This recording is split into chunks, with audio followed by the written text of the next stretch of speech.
কেমন আছো সবাই? শারদিয়ার অনেক শুভেচ্ছা ও ভালোবাসা। আশা করি সবাই ভালোই আছো। আমরাও মোটামুটি ভালোই আছি। আর এই যে বলেছিলাম মেহেন্দি করার কথা পুজোর সময়, এই মেহেন্দি হয়েছে। এটা হয়েছিল সেই ষষ্ঠীর দিন। মেহেন্দি করে নিয়েছি মাথায়। সকালবেলা হাজব্যান্ডকে করে দিলাম, আর কিছুটাই সামনেরগুলো আমি করেছি, আর পেছন দিকটা তো আর দেখা যায় না বা একটু অসুবিধা হয়, তো পেছন দিকটা একটু ও হেল্প করে দিল। বাকি সব নিজেই করেছি। এখন ঘন্টাখানেক রাখবো, তারপরে স্নান করবো, ধুয়ে ফেলবো। কিন্তু একটু ঠান্ডা ঠান্ডা লেগেছে, নাক থেকে একটু জল পড়ছে। এইটা আবার রাখছি, জানি না কী হবে। মানে ঘন্টাখানেক যদি রাখি এখন, আবার ঠান্ডা ঠান্ডা না লাগে। তো যাই হোক, দেখি থাকুক। তাই ওর বাবা, অর্কিতের বাবা তাই আর কি করছে, বলে কিরে তুই আমার মাথায় মাখবি নাকি, চা তুই ওকে মাখিয়ে দিই। ও বলছে না আমি মাখবো না। তাই বললাম হ্যাঁ, ও এখন ছোটো, ওর এখন মাখার প্রয়োজন নেই, একটু বড় হোক তারপরে দরকার হবে। আর ওর বাবা মাথায় একটু চুল পাক ধরেছে। এখন তো পাকাটা কোনো ব্যাপার না, অনেক ছোটো বয়স থেকেও হয়। তো যাই হোক, তো ওই পাক ধরেছে, তো সেই জন্য বাবা বলে একটু হেনা করে নিই পুজোর সময় এখন। তাহলে আমিও করি তাহলে একটু। আর এই যে তার সাথে সাথে হাতে মেহেন্দি করে নিয়েছি। বলেছিলাম হাতে মেহেন্দি করব, খুব শখ ছিল, ইচ্ছা ছিল। এক হাতে করেছি আপাতত, আর এক হাতে করবো পরে। আর ষষ্ঠীর দিন না নতুন জামা পরতে হয়। যাদের অসুবিধা ঠিক আছে, কিন্তু এমনি যদি সেরকম অসুবিধা হয় তাহলে ষষ্ঠীর দিন নতুন পোশাক পরতে হয়। এটা এমনি নিয়ম। আর এমনি কাজের হাত, জল লাগে, এত জল ঢল এত ঘাটা হয়, এ মেহেন্দি কতক্ষণ কতদিন থাকবে জানি না, তাও পরলাম, দেখা যাক যা হয় হবে। আর এই যে এবছর আমার শ্বশুরমশাই মানে শ্বশুর বাবার মানে মৃত্যুবার্ষিকী পড়েছে ষষ্ঠীর দিন। তো এই বছর ষষ্ঠীর দিনটা অনেক কিছুই একটা চমক পড়েছে।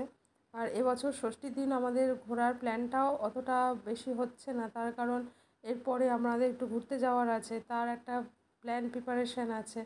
তো সেই জন্য ষষ্ঠীর দিনটা খুবই ব্যস্ত, মানে ষষ্ঠী সপ্তমী এইসব পরপর দিনগুলো বেশ একটু ব্যস্ততার মধ্যেই কাটছে। তো বাবা ছেলে পরপর প্রণাম সেরে নিল, তারপরে আমিও প্রণাম সেরে নিয়েছি। তো মানে অন্য অন্য বছর দেখেছি সপ্তাহখানেক আগে, মিনিমাম সপ্তাহখানেক আগে পড়ে বা তারও একটু বেশি সময় ধরে পড়ে। কিন্তু এবছরই আমার মানে বিবাহিত জীবনের এই ফার্স্ট আমি দেখলাম যে এবছর ষষ্ঠীর পুজোর মধ্যে, ষষ্ঠীর দিনে পুজোর মধ্যে পড়লো। আর তারপরে তো এইটা হয়েছে। আর এই যে সাজুগুজু করে নিয়েছি, কিন্তু আজকের না বেরো হলো না ষষ্ঠীর দিন। তাদের বেরোনোর গা নেই, তো বললো থাক আজকে আর বেরোতে হবে না। তো আমি বললাম তাহলে আমি একটু সাজুগুজু করছিলাম যখন, করে নিয়ে একটু রিলস টিলস বানাই। ভালো লাগে ষষ্ঠীর দিনে একটু সাজুগুজু করতেও, তো ঘরে বসে ভালো লাগে পুজোর সময়, পুজোর দিনে। তো কী আর করবো, মেহেন্দি টেহেন্দি করেছি, তা নিজে নিজেই সাজুগুজু করলাম, নিজে নিজে একটু ভিডিও করে একটু রিলস টিলস করে। থাক, কেউ বেরোতে চাইলো না, তো সব ওই খেলা দেখছে, খেলা দেখতে ব্যস্ত। তো এই বছর প্রথম এরকম হলো, এই ষষ্ঠীর দিনে এই বছর পুজোতে এই প্রথম এরকম হলো, মানে এই ষষ্ঠীতে প্রথম এমন হলো। আর কালকে যেহেতু ইন্ডিয়া জিতে গেছে, কি আনন্দ, ছেলের আনন্দ, বাবার আনন্দ, বাজি ফাটাচ্ছে চারিদিক থেকে, বাজির আওয়াজ, আর কি দারুণ আনন্দে সেই কালকে দিনটা কেটেছে। রেডি হয়েছিলাম, কিন্তু যাওয়ার হলো না। তার কারণ এই যে মেহেন্দি টেহেন্দি করেছি, মাথায় হেনা করেছি, চুলটা একটু গ্লেজ দিচ্ছে ঠিকই, কিন্তু যাওয়ার হলো না। এখন অনেকটা রাত হয়ে গেছে, প্রায় 10টা বাজে। আর খাবার তো বাড়িতে এনেই খাওয়া হয়ে গেছে, সেই জন্য। আর যেহেতু আজকে ইন্ডিয়া আর পাকিস্তানের খেলা আছে, তাই ওই ছেড়ে ওরা যেতে চাইলো না। তা আর কি করবো, আমি রেডি রেডি হয়ে একটু রিলস টিলস বানিয়ে আর কি ড্রেস খুলে রাখলাম। তা আর কি করবো, ওরা যাবে না এখন, বলছে অনেকটা রাত হয়ে গেছে, কালকে তাড়াতাড়ি বেরোবো, তাই জন্য। আর কি হবে। তাহলে আজকের ভিডিও এইটুখানি থাকলো, অল্পই দিলাম। সবাই ভালো থাকবে, সুস্থ থাকবে, আবার দেখা হবে নেক্সট ভিডিওতে। আর সবার পুজো ভালো কাটুক।